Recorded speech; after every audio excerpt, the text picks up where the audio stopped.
ಆತ್ಮೀಯರೆಲ್ಲರಿಗೂ ನಮಸ್ಕಾರ. ಗೃಹ ಕಲಾನಿಧಿ ಚಾನಲ್ಗೆ ಸ್ವಾಗತ.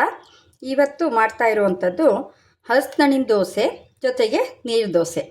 ರಾತ್ರಿ ನಾನು 1.5 ಪಾವು ಅಕ್ಕಿ ನೆನೆ ಹಾಕಿಟ್ಕೊಂಡಿದ್ದೆ, ದೋಸೆ ಅಕ್ಕಿನ. ಈಗ ಹಲಸಿನಣ್ಣು ದೋಸೆಗೆ ಏನು ಬೇಕು ಅದಕ್ಕೆ ಒಂದು ಸ್ವಲ್ಪ ಬೆಲ್ಲ, ಹಸಿ ಕಾಯಿ ತುರಿ, ಯಾಲಕ್ಕಿ ಮತ್ತು ಸ್ವಲ್ಪ ಚಿರೋಟಿ ರವೆ. ಇದರೊಳಗೆ 1.5 ಪಾವು ಅಕ್ಕಿನಲ್ಲಿ ಅರ್ಧ ಪಾವಷ್ಟು ಅಕ್ಕಿನ ನಾನು ಹಲಸಿನಣ್ಣು ದೋಸೆಗೆ ತೊಗೊಳ್ತಾ ಇದ್ದೀನಿ.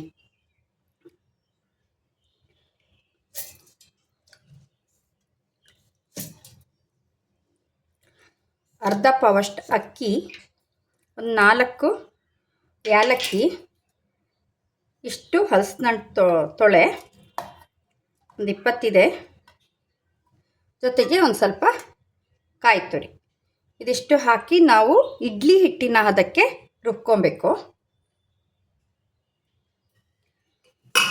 ಈ ರೀತಿ ರುಬ್ಕೊಂಡಾಗಿದೆ. ಈ ಮಿಶ್ರಣಕ್ಕೆ ನಾವು ಬೆಲ್ಲ, ಒಂದು ಸ್ವಲ್ಪ ಉಪ್ಪು ಹಾಕಿ ಕದಡಬೇಕು. ಒಂದು 2 ಚಿಟಿಕೆ ಉಪ್ಪು, ಒಂದು ಸ್ವಲ್ಪ ಚಿರೋಟಿ ರವೆ,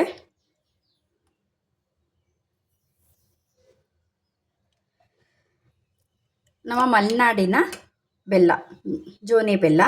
ಹಲಸಿನಣ್ಣು ಸಿಹಿ ಇದ್ದರೂ ಸಹ ನಾವು ಬೆಲ್ಲ ಹಾಕಬೇಕಾಗತ್ತೆ, ಯಾಕೆಂದರೆ ಅಕ್ಕಿ ಕಾಯಿ ಹಾಕಿದಾಗ ಅದರದ್ದು ಸಿಹಿ ಅಂಶ ಕಡಿಮೆ ಆಗುತ್ತೆ, ಹಾಗಾಗಿ ಬೆಲ್ಲ ಹಾಕಲೇಬೇಕು.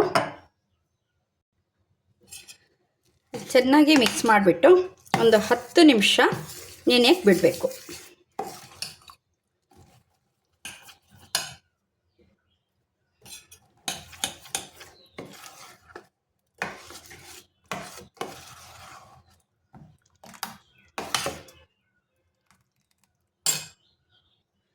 ಇವಾಗ ನೀರು ದೋಸೆಗೆ ರುಬ್ಕೊಳ್ಳೋದು.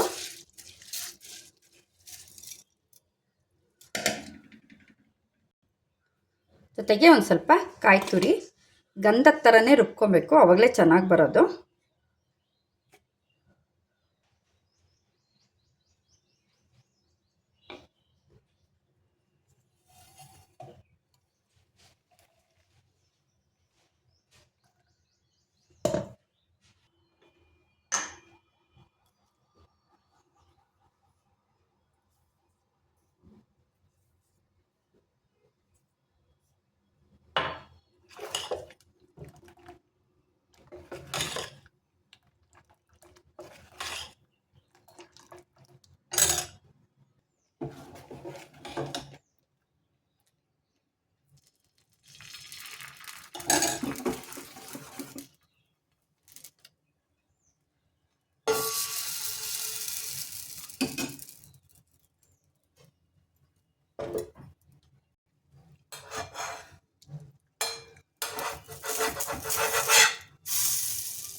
ಹಲಸಿನಣ್ಣು ದೋಸೆ ರೆಡಿ ಆಯಿತು.